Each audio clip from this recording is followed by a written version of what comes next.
जय श्री श्याम भक्तों, कार्तिक महीने का पावन मास चल रहा है और इस महीने में हम कुछ भी दान पुण्य कथा श्रवण करते हैं उसका हमें करोड़ों गुना फल की प्राप्ति होती है। इस महीने में जल्दी उठ करके स्नान किया जाता है। अगर आप नहीं कर सकते तो 6 से 6:30 के अंदर तक आप स्नान कर लीजिए। थोड़ा सा गंगा जल पानी में डाल सकते हैं। पहले आप थोड़ा सा गंगा जल डालें, फिर पानी भरें और उसके बाद स्नान करें तो गंगा स्नान का फल मिल जाता है, क्योंकि कार्तिक के महीने में गंगा स्नान की बहुत महत्व है। अगर आपके पास गंगा जल नहीं है तो आप क्या करें, तुलसी जी के 3 पत्र ले लीजिए। 3 तुलसी के पत्तर लेकर आप उन्हें पानी के अंदर डाल करके स्नान करें। लेकिन ध्यान रखिएगा, रविवार को और मंगलवार को तुलसी जी के पत्ते नहीं तोड़े जाते हैं। आप इन्हें उठा करके रख सकते हैं, क्योंकि तुलसी जी के पत्ते 7 दिन तक अशुद्ध नहीं होते हैं, खराब नहीं होते हैं। उन्हें आप किसी तरह फ्रिज में या तो स्टोर करके रख ले या बाहर रख ले, वो पत्ते आप यूज में ले सकते हैं। अगर आपके घर में तुलसी जी के पत्ते भी नहीं हैं तो आप तांबे का एक लोटा ले लें, उसमें रात भर पानी भर के रख दें और उस पानी को आप डाल दें, तो वो भी आपका गंगा जल माना जाता है, पवित्र जल माना जाता है। ऐसे करके आप स्नान कर सकते हैं। सुबह सवेरे आप स्नान करने के बाद उसके बाद कथा अवश्य सुने। अगर आप व्रत कर सकते हैं तो बहुत अच्छी बात है, अगर नहीं कर सकते हैं तो आप कथा का श्रवण जरूर करें, इससे अमोघ फल की प्राप्ति होती है। बोलिए विष्णु भगवान की जय। आज हम 5वां अध्याय का श्रवण करेंगे। श्री कृष्ण गोविंद हरे मुरारी, हे नाथ नारायण वासुदेवा। श्री कृष्ण गोविंद हरे मुरारी, हे नाथ नारायण वासुदेवा। पृथु बोले, हे मुनि, तुमने कार्तिक का महाफल वर्णन किया है। अब महीनों के स्नान की विधि और नियम कहिए। नारद जी बोले, हे राजन, तुम विष्णु के अंश से उत्पन्न हुए हो, तुमसे कोई बात छिपी नहीं है। तथापि मैं नियमों का वर्णन करता हूँ। अश्विनी मास के शुक्ल पक्ष की एकादशी से सावधान होकर कार्तिक के व्रतों को प्रारंभ करें। पहर रात्रि रहे तब प्रतिदिन उठें और जल का पात्र लेकर ग्राम से बाहर उत्तर दिशा को जाए। जनेऊ को कान पर चढ़ाकर उत्तर को मुख करके भूमि पर तीर्ण बिछाएं और सिर पर कपड़े से ढक लें। मुख को बंद कर थूकना और श्वास लेना बंद करके मल मूत्र का त्याग करें। जो रात्रि हो तो दक्षिण को मुख करे। जो मल मूत्र द्वारा शरीर की शुद्धि और जो मुख शुद्धि नहीं करते हैं उनके मंत्र फलदायक नहीं होते हैं, इसलिए दातुन करना उचित है। दातुन लाते समय वृक्ष से कहे कि हे वनस्पति, हमको आयु, बल, यश, तेज, संतान, द्रव्य, वेद पाठ की शक्ति और बुद्धि दे। इस मंत्र को पढ़कर गूलर आदि किसी दूध के वृक्ष की 12 अंगुल लंबी दातुन लावे। व्रत के दिन ऐसा ना करें। प्रतिपदा, अमावस्या, नवमी, षष्ठी तिथियों और सूर्यवार तथा चंद्रमा सूर्य ग्रहण के दिन दातुन ना करें। कटेरी, संभालू, कपास, पीपल, वट, अरंड और गंधहीन वृक्षों की दातुन ना करें। अब तो दातुन है नहीं है, मंजन चले हुए हैं, तो मंजन में ऐसी कोई बात नहीं है, दातुन में ये बातें लागू होती है। तदनंतर विष्णु और शिव के मंदिर में प्रसन्नता और विधि पूर्वक पुष्प, गंध, तांबुल ले जाएं। मां भगवान की पाद्यादि से स्तुति करके नमस्कार करें और भजन गावें। देवालय में भजन कीर्तन करने वाले विष्णु स्वरूप होते हैं। वहां पर जो भी भजन कीर्तन करते हैं और जो कथा सुनाते हैं वो विष्णु स्वरूप होते हैं। जैसे सतयुग आदि के तप, यज्ञ, दान आदि भगवान को तुष्टि देने वाले हैं, वैसे ही कलयुग में भक्ति पूर्वक भजन कीर्तन मोक्ष देने वाले होते हैं।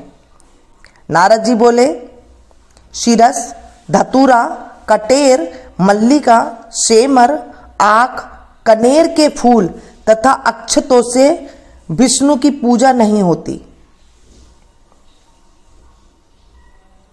अगर इन फूलों से विष्णु की पूजा करते हैं तो घर में दरिद्रता आती है और रोग आते हैं। जयकुंद, शिरस, चमेली, मालती, केतकी आदि के फूलों से सूर्य की पूजा लक्ष्मी चाहने वाले को करना उचित नहीं है। अगर इन चीजों से सूर्य की पूजा कर दी तो उनके घर से लक्ष्मी एकदम से चली जाएगी। यथा योग्य विधि से ही देवताओं का पूजा करके भगवान से क्षमा प्रार्थना करें कि हे सुरेश्वर, हे देव, मैंने मंत्रहीन भक्ति की और क्रियाहीन पूजन किया और परिपूर्ण होवे। जो मैंने ये भक्ति क्रिया की है, क्रियाहीन पूजा पूजन किया है, वह परिपूर्ण हो जाए। फिर प्रदक्षिणा करें, प्रदक्षिणा करके दंडवत करें, फिर क्षमा प्रार्थना करके गान करके समाप्त करें। जो कार्तिक की रात्रि में विधि पूर्वक विष्णु और शिव का पूजन करते हैं वे अपने पूर्वजों सहित निष्पाप वैकुंठ को चले जाते हैं। कार्तिक का महीना बहुत ही अमोघ महीना है। इसमें पूजा पाठ करने से हमारे जीवन में करोड़ों गुना फल की प्राप्ति होती है। घर में सुख शांति आने लग जाती है। जिनके धन नहीं है उनके घर में धन आने का रास्ता मिल जाता है। जो रोगहीन है उन्हें रोग से दूर, उनके शरीर से रोग दूर हो जाता है। और जिनका स्वभाव कर्कश होता है उनके स्वभाव में निर्मलता आ जाती है। बोलिए विष्णु भगवान की जय। कार्तिक के महीने की कहानी। एक बुढ़िया थी, वह कार्तिक नहाने को जाने लगी तो उसके बेटे ने अपनी पत्नी से कहा, माँ के लिए 30 लड्डू बना दो और कुछ सामान भी बांध दो ताकि पूजा पाठ करके माँ कुछ खा पी सके। तब बहू जल भूनकर 30 लड्डू बना दिए और बुढ़िया कार्तिक नहाने के लिए चली गई। नदी किनारे कुटिया बनाकर रहने लगी। बुढ़िया रोज सुबह उठकर नहा धोकर पूजा पाठ करके जब लड्डू खाने बैठती तब हनुमान जी बंदर बनकर उसके सामने प्रकट होते।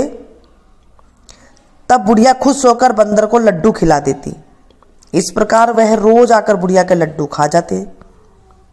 कार्तिक का महीना समाप्त होने पर हनुमान जी प्रकट हुए और बुढ़िया की कुटिया महल बन गई।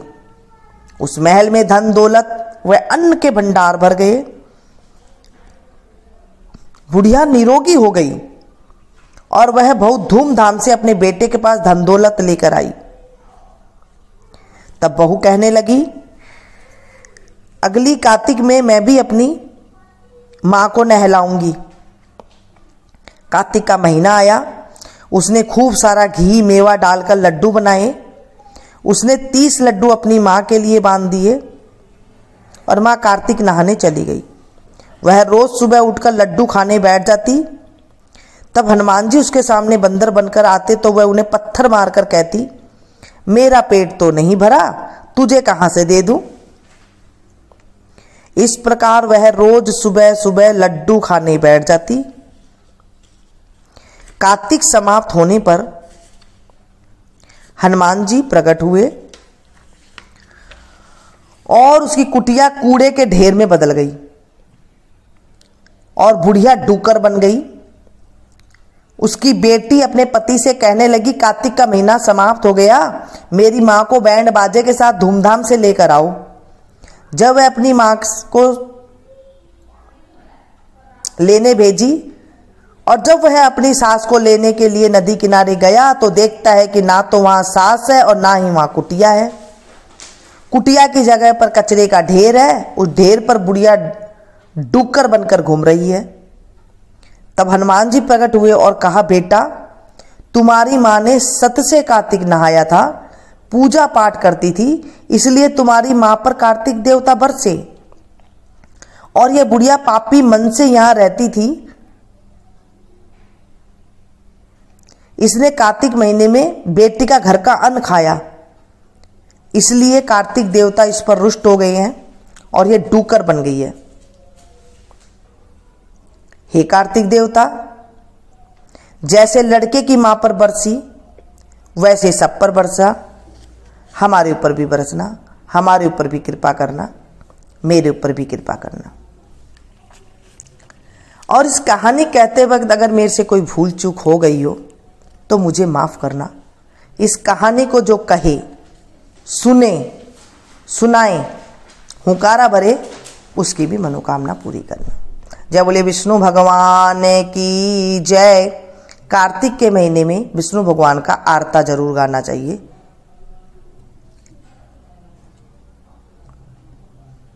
बोले विष्णु भगवान की जय।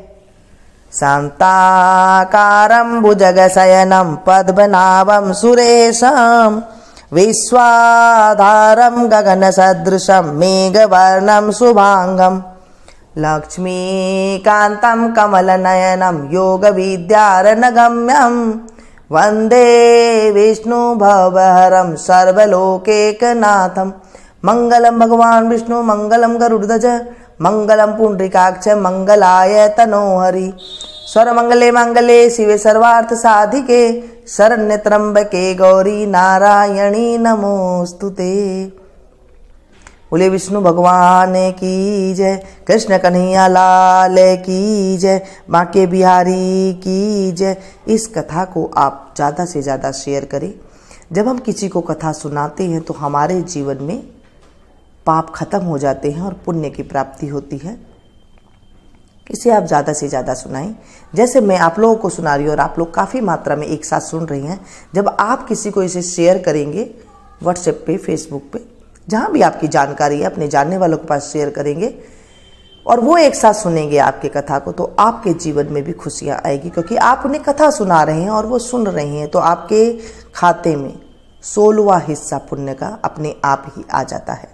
बोले विष्णु भगवान की जय। मिलती हूँ फिर से एक नई कथा के साथ, नई जानकारी के साथ। तब तक आप लोग देखते रहिए मीनू संगीत। Thank you.